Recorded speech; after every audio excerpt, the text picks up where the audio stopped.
মায়াপুরের দ্বিতীয় দিন সকালে আমরা একদম ভোরবেলা বেরিয়ে পড়েছিলাম মঙ্গল আরতি দেখতে রেডি হয়ে।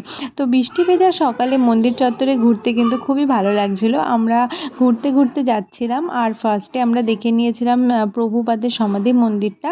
ওই মন্দিরটা ঘোরার পর আমরা মূল মন্দিরে গিয়েছিলাম। রাখি পূর্ণিমার এমন একটা বিশেষ দিনে এমন একটা সুন্দর দৃশ্যের সাক্ষী হতে পারবো, মানে ভক্তের সাথে ভগবানের প্রথম দর্শন হচ্ছে। আর এরকম সাদা ড্রেস পরানো হয়েছিল সবাইকে।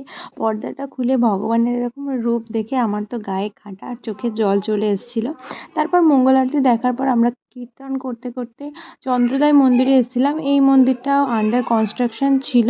ওই দিন ওখানে কীর্তন হচ্ছিল, তাই ওপরে সবাইকে উঠতে দিচ্ছিল।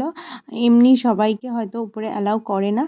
মন্দিরটা ঘোরার পর আমরা মন্দিরের ভেতরই একটা ক্যাম্পাসের মধ্যে এই গোকুল ভ্যারাইটি স্টোর্স, এই দোকানটা থেকে কিছু জিনিসপত্র কিনে নিয়েছিলাম স্মৃতি হিসাবে। এই দোকানটা রিজনেবল প্রাইসে অনেক সুন্দর জিনিস পাওয়া যায়। তারপর আমরা গোবিন্দাস রেস্টুরেন্টে গিয়েছিলাম সকালের ব্রেকফাস্ট করতে।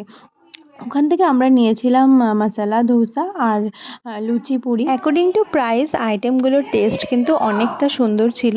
তারপর ওখান থেকে ব্রেকফাস্ট করে আমরা রুমে এসে সবাই ফ্রেশ হয়ে নিয়ে রুম চেক আউট করে দিয়েছিলাম। আমরা একদিনের জন্যই রুম নিয়েছিলাম। তারপর আমরা একটা টোটো রিজার্ভ করে সাইট সিন করতে বেরিয়েছিলাম।